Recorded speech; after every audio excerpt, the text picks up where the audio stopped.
I noticed that ever since I met you and became a Christian, I got based, and especially with you, my little dove, is I noticed that a lot of the things I was still talking about was still in a like the red pill frame, right? Like I was like, cause like when I met you, I was all about okay, I want to learn tools. You know what I mean? Like how to tease, how to compliment, how to nag, how to, you know, do a false time constraint, all of these little things. So I'm like, well, now I'm cool, right? Right? And that was like the first half of what I would do, and that was also like the first things I kind of did. And the other half was like, okay, well, I need to have like the right frame and the right beliefs that underlie that frame and like the right goals, right? You know all about the machine guns and the beaver dams and the hot wife and all that good stuff with the kiddos. It is you. If you're lucky. If you're lucky. Oh, I love you. I kind of had that part figured out. And then, you know, now I would go to the swing dance things and the salsas and the yogas and meeting you. And I remember like, and it slowly went from like, I slowly went from like, oh, I'm trying to get a girlfriend to like, no, like I'm really just trying to improve myself. I am the prize. Um, let's go find someone to open up the gift. You know, the little rapping. That was you. And that was a really great thing, and it was really cool, right? But like I always kind of like that was how I really got over a lot of my fears back in the day, was to try and find a girlfriend, and then later just like, you know, getting after my fears, and then like, oh well, what do you know, a girlfriend appears, like, and it's you. That's awesome. Getting over your fears, and what do you know, a girlfriend appears. I love Rhymes. you. That's so cool. So all that stuff was going down, and you know, then, you know, I started reading the Bible, and I'm like, this is awesome. And of course, one of the little lines that sticks out for me is love God, love people, right? I know that's technically what it says, but Like basically. yeah, exactly, Birdie. It's close enough for me right now. And I was like, okay, well, if Jesus says two most important things, then I should probably, you know, look at it a little bit. You know what I mean? Because I kind of want to be a good Christian. You know, heaven sounds nice. I don't know where the limit is. Can I go to heaven, please? You know, and then seek, right? And then I hear that seek and you shall find. I'm like, I like stuff and items. You know, frame. I like those things, goals. Prosperity gospel. Yeah, I know. But yeah, this is early. You know, this is during this is my Genesis era. Before I exodus out of the red pill. So. And you know, so we started dating, and like, you know, I'm starting to read the Bible more and more, and I'm getting more squared away. And I started realizing, like, when I'm going to Fountain Square Theater, salsa, yoga, especially swing dance with you, and even like when I'm hanging out with you, I can tell a lot of like the ways I try to like get spiritually better, do better works. Not that I really care about like the quality of the works. I mean, it's important, but like, you know, like getting over the fears, you know, loving people, loving God. It was all still super like, you know, oh well, you do these things and then you'll be good, right? Or you believe these things, you'll be good, right? And I was like, man, but like it didn't really ever. It wasn't really like in the, oh well. It was more like, oh, do these things, and oh, like, and when, you know, it matches what the Bible says, that's awesome. Otherwise, just keep reading, and I'm sure it'll kind of make sense, right? Red pill stuff that you believe it'll just make sense, right? I'm like, yeah, you know, and maybe that is true, maybe it isn't, but you know, it's kind of one thing I would always read a lot in Matthew was like, don't think about what you're going to say, just say it, right? Just be thinking about it, be peaceful and loving, and when people come to challenge you, you're going to be good to go, right? The Holy Spirit will speak for you. And I was like, because I don't usually do that, right? In fact, a large part of when I was still in the red pill was that I was saying canned material, aka rehearsed and refreshed lines that I would, you know, just keep in my back pocket and use as necessary, right? Not that like it was the only thing I could say, but it was kind of like having like a prayer book, right? Not there's anything wrong with the prayer book. There's nothing wrong with it. In fact, it's actually a beautiful thing and can be very helpful. There's a reason why the Catholics and the Orthodox have it, right? There's nothing wrong with that. Probably like Lutherans, I guess. I don't know. But who could say? Not I, love. Not I. So I was chilling, and I was like, man, you know, like and I had relied on that, and like once I met you, I kind of stopped caring about like, you know, like, oh, like how am I gonna flirt with other women, because I just didn't worry about that. I have my girlfriend to flirt with, right? Although I kind of like flirting, I kind of want to do more with you later, but that's a story for another day. Yeah, I can play with you. I know, because sometimes I'm like, how do I honk? But Yeah, right, right. But that's a story for another day. I love you. The more I read the Bible, the more it was like it really isn't about your works at all. It's all about your belief, right? Um, it's all about your belief, and I'm like, oh, that makes sense. That makes sense, right? Obviously, faith without works is dead. Very based. And the thing I was starting to think about was that, well, if that's true, why are works still important, or like why should they be done? And as far as I can tell, the reason why work should be done is that works. So you believe in God, right? Love God, love people specifically, right? But even just like general like beliefs of Christianity or whatever people believe, whatever, right? Like their main belief structure. Well, the works are supposed to reflect your beliefs, right? In other words, and for me specifically, it's dealing with a lot of fear, right? So if I believe like I need to like love people, right? I can't be afraid. So and my works are going to reflect that. So my works are going to be things that, okay, I know I shouldn't be afraid, but since when I'm around people who make me a little afraid, right? People I don't know, my girlfriend on her period, you know what I mean? I'm just kidding. My stepdad, dad-in-law, is that what they call it? Father-in-law? Father-in-law, yeah. Oh. Your dad, My silly dad? goose. Oh, yes, yeah. I love you. I love you. Or your mom, if she hasn't had enough gluten. Yeah, I gotta watch out. You mean when she does have gluten? Yeah, I don't know, Birdie. I don't know. She hates bread. I don't understand. So, Bread hates her. oh, that's what all that is. No ownership. I love you. So so if my works are going to, my work should be like, okay, like since you are like afraid around these people, that means you really subconsciously don't believe that you should love people, right? Since you're afraid of them. So your works need to actively show yourself to yourself, no, I am not afraid. I believe I need to love these people, so I'm going to overcome my fears and do these things to these people, so or around these people, so that I prove to myself I am not living by fear. I'm living by the God of love, right? And that was like, I was kind of piecing that together the last couple months because I'm like, man, I'm not really understanding this really. And then I was going to swing dance and I was like, you know what, let's just try this out, right? Because me and Lucas talk about this stuff all the time, as you know. My best friend. Yeah. And I was like, okay. So I'm driving up, and I'm thinking about things, not thinking about things. I didn't really like going alone, but I was like, no, just make moves. And because it can be good going alone sometimes, because then like you have no support. You're a lone recon, lone wolf, out by yourself, deep in enemy territory. No man. He is the $1 Million Rizzler. I'm just goofing around. And then you discovered faith, trust, and pixie dust. I love you. Mm-hmm. All in that in Mike. And Mike. Yes. Yeah, right. In Mike. In Mike we bussin'. In Mike, yes. In Mike we trust. I love you. So I'm driving. Day. You're cute. Very cute. You shouldn't drink that. I can't believe you. Can't believe. So I was driving to Fountain Square Theater, and I always think about what I'm gonna say. And like I was actually, there was this like super Chad guy I was training, right? Who actually was Mike. And like when he would talk to me, I was getting kind of insecure. I'm like, if I say something wrong, will he not like me? And I was actually focusing more on that than actually trying to like get to know him, right? And I was like, oh, that's not good. Or like trying to or he was talking, I had a good point, so I'm like, oh, I'm gonna stop listening to him and just I'm gonna tell him what I think is cool based on 1/3 of his story, right? And that's how that went. And I was like, oh, that's not right. So I'm like, I'm in the car. And I'm like, okay, well, let's just bring it back. I never really understood how to make like my red pill beliefs, which are still a lot red pill, I'm just being honest, match up with love God, love people necessarily. Like I know it's close, but I'm like, well, how do I break down love God, love people specifically so I can bring this from the source? Like what are the roots sprouting out from the tree of love God, love people, right? And I was like, okay, well, the love God part, it's basically something for me right now. Obviously, as I get more max stats, it'll change. It's something like, okay, so to love people, to love God, you need to know God, right? Well, because you can't love something you don't know. That's not possible, right? You have to know it, at minimum.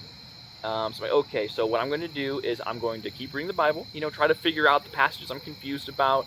I'm going to have people who are my peers in study groups, and we're going to kind of get together and just kind of hash out the details. So then we're kind of all learning together. it would be good to have a mentor, which is something I need to work on, like have like some, spiritual Giga Chad, a spiritual, not Adonis, because he's actually a Greek hero, but, some spiritual version of Paul, you know what I mean, leading me around, cause I'm the little Timothy, like, huh? What? And then it would be like, mentoring a couple of folks who ever need any help, right? Because even like mentoring people makes it way more obvious what I think, when I just tell them what I think I should do. Then I'm like, oh, do I do that? So I'm like, okay, that sounds good. So we'll kind of push it to the side. That kind of just made sense enough, right? Because I've been thinking about that a little bit. But then the other part, love people. I'm like, what does that mean, right? Like, obviously talk to them. Wow, very big brain, right? But I'm like, what does that really mean? Like, to love people, right? So it means to know people, right? It's probably something like as many people as reasonably possible, right? Now, obviously, there's a lot of caveats to that. But for right now, let's just stick to specifically at the swing dance event that I'm going to. How can I love people, right? That was like my main mission, right? Okay, so we know it's all belief, and I know that you don't have to really worry about what you're saying, right? As long as you just feel the love of God, you're going to be okay, right? Especially talking-wise. Which is funny, because I get nervous talking to the camera, and I forget my point. I'm like, dang it, not again! But... oh, I love you, Birdie. So, I love you. So, I'm like, okay, this is a thing. But how am I going to love them? Okay, so and I used to rely on canned material a decent amount, or maybe I would go there, remember like one funny line and say it to people, I'm like, nope, this time specifically, no new canned material. And in fact, I'm not going to think of anything that's like a thing to say to someone, right? All I'm going to focus on is how to love people. Okay, it's to know people, right? And not only that, what's the opposite of love? It's fear, right? So I can't be afraid of people, right? And okay, so that means I certainly should approach them, right? And say hi, right? And be nice, right? But what about in the moment when I'm afraid talking to them? Like, oh, what if they don't like me? What if they don't think I'm cool? Whether it be male or female, right? Because even Mike was getting me. I was like, oh, he's so attractive and tall and plump. What if he doesn't think I'm a cool kid? And I'm like, well, what am I going to do in those moments, right? And I'm like, okay, I know I shouldn't talk, right? I just need to like think of things to say. I just want to listen to them and ask them how their lives are going, and yeah, if they respond in kind, cool. But whenever I feel like those insecurities, whether it be when I'm dancing and one of us messes up and they say a negative comment, right? Or if I'm talking to someone and I feel the need to just start speaking, you know what I mean? Those are probably the biggest ones. Or if someone says something like just a little nasty, and then I feel like I need to say something back, otherwise I'm not cool. I'm like, no, don't think of anything to say, just think.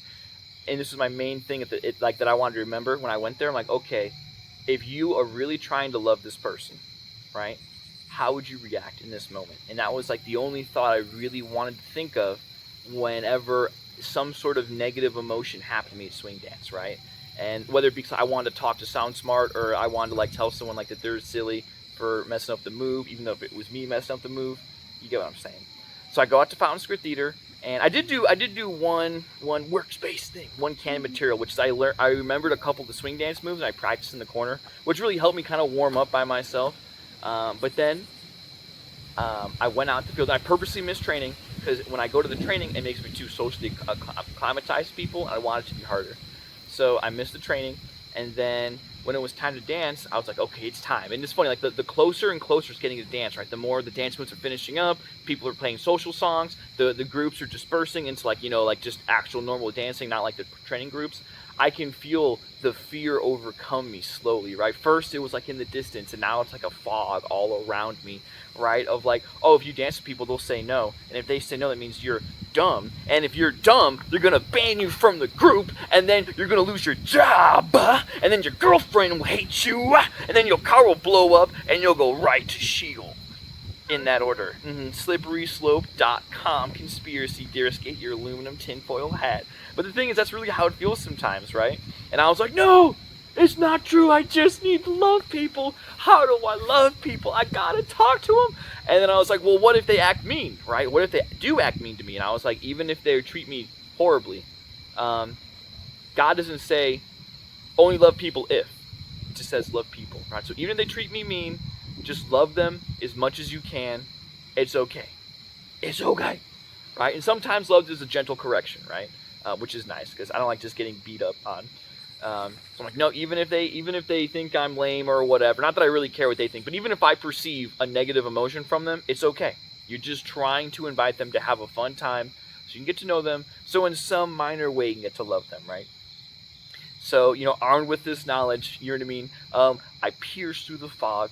I approach the tables, and there's only like 30 people because there's like a hurricane, so there's not a lot of people at Swing Dance. And most people are sitting down. Good. Extra difficult, right? So I pierce through the fog, blow it away with my little steam engine. I see my first opponent. I'm like, it's time! So I walk up to this table of like 2 girls, and I'm like, just make moves. Although I was really just like, nope, I just want to love this person as much as I can, even if they say something like you, right? Because the worst someone can say is not no. Do you know what it is? It's you. It is you. Then I was like, oh! I've only had that happen never, thankfully. Except for you. I'm just kidding. You never said that. Unless I farted on you. Yes, I think my response would be one. I love you. I think it would be. Mm-hmm. You get a warrant. Yay. So I'm piercing through the clouds. I'm like, it's time, right? And the thing is, like, and I've made up in my mind, like, no, I'm going to trust God. I'm not going to be afraid of, social rejection, being outcasted. I'm just going to make moves, right? Because I want to love people. And then I want to make moves to love, right? So I approach the first one, and I'm a little nervous. So I'm like, hey, you want to dance? Probably a little shaky. And the first chick's like, no. And I was like, my heart was a little like, I felt like Metal Gear Solid 3 when you die, like, it's like, no. I was like, God love people. This is what it's about. The first test is completed. So I look right to her friend. I'm like, would you like to dance? And she's like, no, I'm okay. And those were the only 2 chicks at the table. And then I felt like in Call of Duty when you get a level up, you know what I mean? I was like, level up, king. The love has been applied. Your next task is arrived. So I'm like, okay, good. I wanted them to say no. Because honestly, and then like after they said no, I was a little desensitized to it. You know what I mean? I was like, wow, this actually didn't really hurt that bad. I don't know why I was so nervous. So then I walk up and I go to the next table and I ask her, I'm like, would you like to dance? Because now I'm feeling confident, right? Got my chin mewing to the next table. Actually, when I opened my chin, it just dropped on the table. That's how big it was at this point. Because I just had so much confidence. My beard whiskers were like playing in her hair. Stop. I love you. I was like, would you like to dance? You know what I mean? With like the We Are Number One chin. And I love you. And she was like, okay. And thankfully she was the and I forgot to mention, I know you know this, Birdie, but in Swing Dance there's a lot of different styles, but for this story there's basically 2 styles. There's the style I do and the style everyone else does. So I always have to like train them to do my basic style, and then I can do the normal moves, which is extra difficult, but that's why we're here. That's why God let me have these difficulties. So we go out. She instantly gets all the moves. Like, this is awesome. We're having fun banter. She's really cool. And I was like, yeah, I have a girlfriend. Why are you looking at me? I'm just kidding.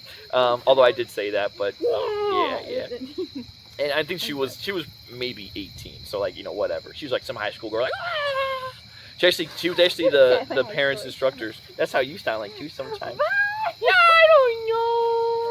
Oh, the stars look beautiful. I know, they're really nice. Been looking at them for a minute now. Oh, I love you. So, this is going down. Very cool, right? Very, very cool.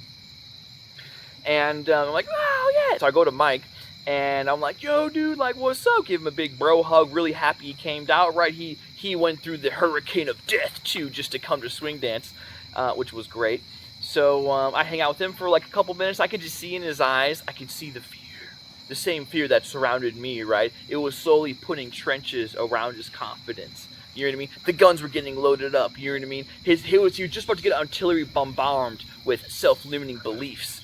But I was like, wait, Mike, no! I grabbed him out. I'm like, medic! I grabbed him out. I'm like, and what I actually did though was I was like, hey, Mike.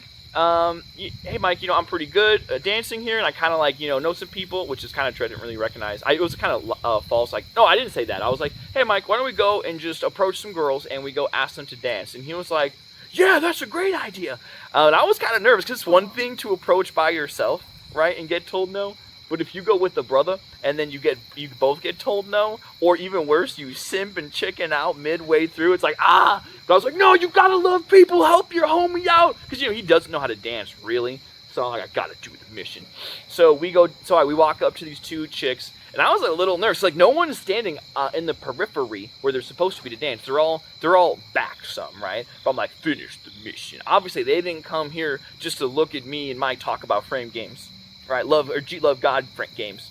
So we go up, we approach, and I was a little like, hey, I mean, hello, would you like to dance, Miss and Mrs.? And I'm like, okay, and we danced with them. You know, and thankfully God gave me a nice little blessing. They were really fun to talk to, very cool. And then, you know, the song ends, we give them a dip, we walk them back, all nice and fun and everything, and that was good to go, right? Me and Mike go upstairs, talk a little bit, we come back down, now because you sweat fast, you know what I mean? Like, there must be like a turbojet engine heating that thing up or something. So we're chilling and everything. And then we come back, and then there's another table of 3 girls, and I danced with one of them. She was also super cool. And at this point, I'm like kind of feeling momentum, like what's up? And then like, you know, and then like when we're dancing, I had to teach her the basics. She didn't know the basic though, right? And at one point, she was like, I don't understand. This is complicated. And I was like, well, what can I say? And I said, I chose it because I know you'll figure it out because you're that smart. And she's like, oh, okay. But when she said that, I froze and I stopped and I was like, what would I say if I'm trying to love this person, right? And as a friend, obviously. As a friend. And then and that just came in my head. I'm like, oh, boom! Like I didn't let the fear overcome. You know what I mean? So that was awesome. So we're chilling and everything, and we go dance, have a good time, right? And then after that one, I go back. Me and Mike talk for like forever, and we're getting like, super into it about like scripture, like boundaries, what to do. You know, like cold approach versus, you know, swing dance versus, you know, how do you set boundaries, you know, being aloof during dates, you know, what's too much, what's too little. And like we were getting out into it, and it was like a really good conversation, very awesome, very loving. I was really happy about that too. And then I danced with one last chick, and she was actually she wasn't mean, but she was really up in her head, and I was like, good. So like because of that, she couldn't learn the basic. I was like, I'm not gonna get mad. It's okay that I couldn't teach her this, because that's why you get mad when someone doesn't know how to dance with you, is because you don't know how to convince them, and that makes you upset. This is what I'd noticed for me. And I was like, no, don't get mad. It's not her fault. You know, she just knew. She's really shy. You don't assume best case scenario, because if you love someone, you're not going to assume the worst case scenario. You're going to assume the best. So like, no, she's just really nervous. She's just scared. And that's okay. So we just like did a bunch of spins, and it was like the most awkward 15-hour long year song ever. But I went through it, and it was good. And I was like, the frame is good. And like, I wasn't even melting. Neither was she. Well, maybe she was. It's hard to say. And I was like, yes. And then we left that night. He even got one of their numbers. But the point is, we danced with like 5 people or 6. And Mike danced with like 2 or 3 people, which was a huge win. We didn't know any swing dance, and I was able to help him with that. How about my homie like that? And we had a really good, heartfelt, loving community, good talk. And I was like, wow, like it really is. It's just as simple as like, I just need to love God and love people. And for the people part, just anytime I feel that fear, any negative emotion, talking to someone, or the need to speak up because my ego is getting in the way, don't do it. Just take a breath. How am I going to love this person, right? I want to hear this person. I got to get to know this person, let them talk. And then if they say something, you know, just like, you know, if they say something a little nasty, just like very calmly, lovingly diffuse it, and you win. And it really was that simple.